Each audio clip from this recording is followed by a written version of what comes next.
Irmãos e irmãs, a leitura do Evangelho nos é dedicada a lembrarmos os chamados discípulos de Emaús, pois estavam indo para ali, para aquele lugar, dispersos e tristes, diante de todos os acontecimentos que eles testemunharam em Jerusalém.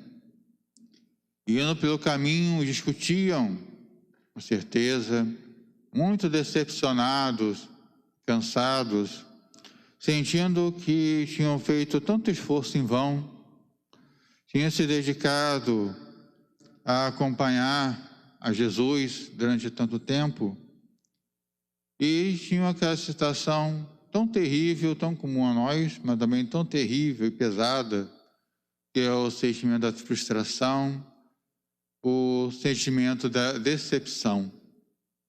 Ao ponto que Jesus, se aproximando deles, eles não o reconhecem. Vamos pegar o texto, ele diz que os olhos dos discípulos estavam nublados pela sensação em que você parece que não olha mais nada em volta. Tamanha é a sua tristeza, tamanha é a sua decepção. E é o que eles estavam sentindo naquele momento. Ao ponto de Jesus se aproximando deles, lhes perguntar: o que vocês falavam pelo caminho? E é quando eles falam: só você que não está sabendo todo esse acontecimento? Foi o momento da Páscoa, estava tanta gente reunida na cidade, e ainda tinha uma execução, e todo mundo corre para ver a execução, né? Para ver lá o peso e a desgraça dos outros, para todo mundo lá junto, para ver, para assistir. E só você que não ficou sabendo o que aconteceu? Aí Jesus fala: me diz o que aconteceu. Mataram Jesus de Nazaré, foi um profeta poderoso, palavras e obras, e acreditávamos, esperávamos que ele devolveria a glória de Israel. Mas qual glória de Israel que ele esperava? Ele esperava aquela glória antiga. Ele esperava aquela glória do tempo de Davi, do tempo de Salomão. Era essa a glória que eles queriam. E até, inclusive, nos Atos dos Apóstolos, que nós vimos lá na primeira leitura, quando Pedro cita o Salmo, cita a palavra do rei Davi, e mostra que o próprio rei Davi estava orando muito mais para frente, ele é um profeta. O que ele falava, o reino que ele falava, não era o reino dele, nem seu filho Salomão, nem de qualquer um daqueles seus filhos que viesse depois, cada um mais corrupto que o outro. Não, ele falava no filho que viria depois, descendente, um reino verdadeiro. E isso seus discípulos os discípulos de Jesus não tinham alcançado. Eles estavam pensando naquela glória do passado.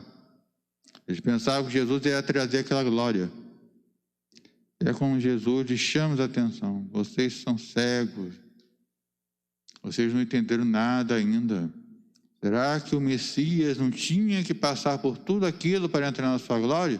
Aí passou por todas as leituras, todas as passagens da Escritura que falavam dele. Com certeza Jesus deve ter falado desse salmo, que foi citado por Pedro na primeira leitura. Com certeza falou também das profecias do servo sofredor, que se encontra em Isaías. Com certeza Jesus falou todos esses detalhes. Pois quando se encontram lá, no lugar onde eles queriam ir chegar, lá na casa deles, com certeza, convida Jesus para entrar, ele senta à mesa e faz aquele gesto tão comum, qualquer judeu faria aquele gesto. Todo mundo assim, sentasse à mesa, fazia oração de ação de graças, de bênção, aquele que ficava à cabeceira, fazia oração, abençoar, pedia, agradecer a Deus o pão que tinha diante deles e distribuí-los àqueles que estavam ali. E aí é que os discípulos o reconhecem. Lembrando-nos, irmãos e irmãs, Que Jesus não fez o gesto eucarístico. Esses discípulos com certeza não estavam lá na última ceia, porque a última ceia, Jesus declarar que o pão e o vinho é o seu corpo e o seu sangue, ele fez diante dos apóstolos. Os discípulos com certeza não estavam ali presentes, mas eles reconheceram o gesto de partir do pão do próprio Jesus. Gesto tão comum a todo mundo, mas porque conviveram com ele, porque conviveram com ele com um tempo, o reconheceram neste ato. E aí nós vemos a cerimônia da Santa Missa, irmãos e irmãs. Porque o que é a cerimônia da Santa Missa? Dividida em duas partes. A primeira parte é o quê? A liturgia da palavra, onde nós somos convidados a encontrar Jesus na palavra. Primeira leitura no Antigo Testamento, segunda leitura no Novo Testamento, um salmo e o Evangelho. Parece tão difícil para muitos de nós encontrarmos Jesus no Antigo Testamento, mas Jesus também está presente no Antigo Testamento. Também ele está ali presente, mesmo com toda aquela violência, mesmo com todas aquelas coisas terríveis que a gente vê lá na Antiga Lei, no Antigo Testamento. Jesus está ali por detrás, surgindo, aparecendo aos poucos. Se não fosse assim, não teria como nem Jesus e nem os apóstolos apontarem para os seus conterrâneos, para os seus contemporâneos, porque ali as profecias falam de Jesus. Ali, essa palavra, essa palavra, essa palavra. Então, da mesma forma que nós, na Santa Missa, nos reunimos para escutar a palavra de Deus, é para que naquele momento nós escutarmos essa palavra, não ficarmos distraídos, pensando em outras coisas, mas para que na palavra de Jesus esteja presente. Não só no Evangelho, mas também no Antigo Testamento. Ao lado da fraqueza humana, ao lado do pecado humano, ao lado da fraqueza dos homens, a misericórdia de Deus está ali espontando para trazer e resgatar aqueles homens. Homens tão bárbaros e tão pecadores. Está ali também presente Jesus agindo. Nas entrelinhas daqueles acontecimentos. E depois vem o quê? O partir o pão, a Eucaristia.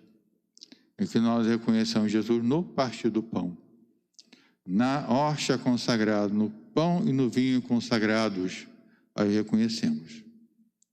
É o esquema da missa. Ali nós vemos aqui nessa passagem do Evangelho a estrutura da Santa Missa, em que convidados somos para encontrarmos Jesus na palavra. Somos chamados a Ele, por Ele, a olharmos a palavra e não fazermos como os discípulos que esperavam uma glória deste mundo, que esperavam que Jesus fosse resolver os problemas de Israel, mas que fosse antes de mais nada, ele veio para trazer a salvação, não só para Israel, mas a salvação para todas as nações. Eu reconheci o Cristo no partir do pão, do sacramento da Santíssima Eucaristia, naquela hora em que nós o reconhecemos tão bem. Mas também entra um detalhe nessa passagem do Evangelho, que nos chama a atenção e ficamos até curiosos por que Jesus faz. Depois de toda essa paciência que Jesus tem, caminhando, indo pelo caminho, depois de todo ter repassado todas as Escrituras, ter ido até aquela casa, até aquela residência, sentado à mesa, a partir o pão, e só aí eles reconhecerem, Jesus aparece diante deles. Estranhamos, né? Por quê? Depois de todo esse trabalho, depois de toda essa caminhada, Jesus, depois que parte o pão, só depois que ele reconhece, naquele momento, né? Esperarem, Senhor, é o Senhor, né? Se abraçasse, se cumprimentasse, Jesus some, desaparece do meio deles. Por quê? Porque Jesus já fez o que tinha que fazer naquela hora. Ele tinha que chamá-los, resgatá-los. Sou eu. Agora vocês sabem que eu ressuscitei. Agora volte para os seus irmãos. Volte para um deles. Exadia o coração deles durante o caminho. Reconhecer que Jesus estava presente. Agora tinham entendido. Agora entenderam o recado. Entenderam que Jesus ressuscitou e voltou. Voltaram. Não ficaram mais dispersos. Voltaram, se reencontraram com os outros. Da mesma forma que nós aqui, através desses meios criados pelos homens, internet, rede social, nós estamos nos encontrando na nossa fé. Estamos nos encontrando, estamos reconhecendo a Jesus na Escritura, vamos reconhecê-lo, encontrá-lo na Eucaristia, e assim, o encontrando, encontramos-nos com os outros. Encontrando com os outros irmãos e irmãs. Encontramos-nos na fé e na nossa esperança. E pedimos ao Senhor, já que nós o encontramos nos santos sacramentos, pedimos que nós possamos sempre nos encontrar. Porque aí Jesus vem até nós e, feito o seu trabalho, reúne aqueles que estavam dispersos. Reúne aqueles que estavam longe, porque estão juntos na fé. Estão juntos na fé com todos aqueles que longe estão pedindo pelos seus irmãos falecidos, estão pedindo pelos entes queridos, estão pedindo por aqueles que têm dificuldades, estão pedindo por aqueles que estão doentes, estão pedindo por aqueles que estão lutando bravamente pela saúde e pela vida daqueles que estão enfermos, aqueles que estão a serviço dos enfermos e doentes, e pedindo, implorando que o Senhor, se fazendo presente em nossas vidas, nós o reconheçamos na sua palavra, na Eucaristia e na nossa união, como igreja. Louvado seja nosso Senhor Jesus Cristo. Para sempre seja louvado.